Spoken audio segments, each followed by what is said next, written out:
네, 어, 방학 기간 동안 자기주도 학습 전략에 있어서 목표를 세우는 것에 대한 구체적으로 어떻게 해야 될지에 대해서 말씀을 좀 드릴게요. 이 목표 세우는 게 가장 중요한데, 이것은 목표를 학생들이나 학부모님들이, 이제 불명확한 목표를 세울 때가 많이 있어요. 그래서 제가 이 영상을 준비를 했습니다. 자, 목표는 어떻게 해야 되냐면, 전에 말씀을 드린 것처럼, 어, 했는지 안 했는지에 대한 명확한 구분이 있어야 된다는 겁니다. 이게 안 되면, 목표를 달성했는지 안 했는지 우리가 알 수가 없어요. 그래서 목표를 달성했을 때 이거 성취감을 우리가 느낄 수가 없거든요. 그러면 어떤 것이 그러한 목표인지를 살펴보면 내가 이번 방학 때 열심히 하겠다, 많이 하겠다, 뭐, 확실히 하겠다라는 것을 얘기를 합니다. 자, 그러면 생각해 봅시다. 열심히 했다는 것은 어느 정도가 열심히 했다는 거예요.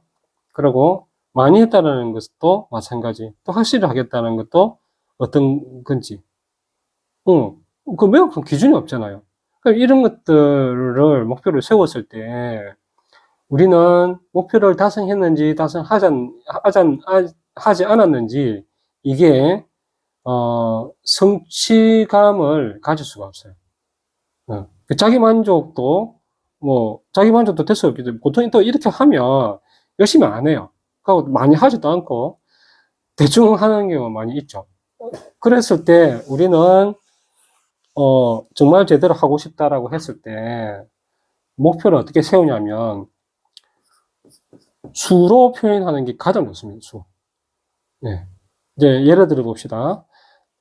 수학 같은 경우 내가 이번에 몇 페이지에서 몇 페이지가 하겠다라는 것이 나올 수 있겠죠. 그리고 또 하나는 내가 처음부터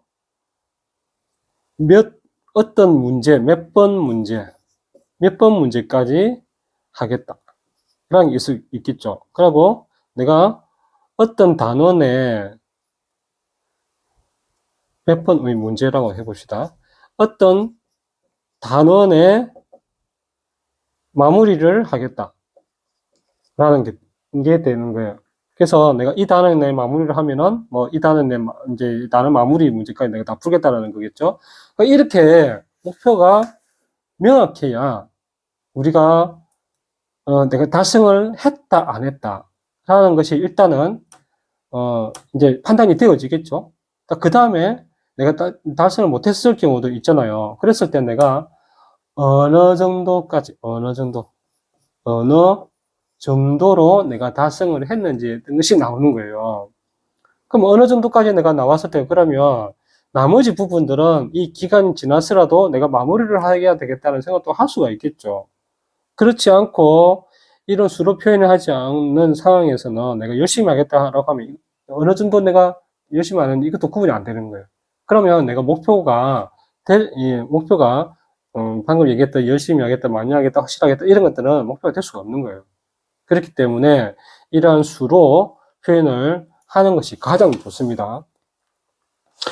그랬을 때 목표가 딱 정해지잖아요. 정해지고 나면 어떤 이제 계획을 할 수 있겠죠.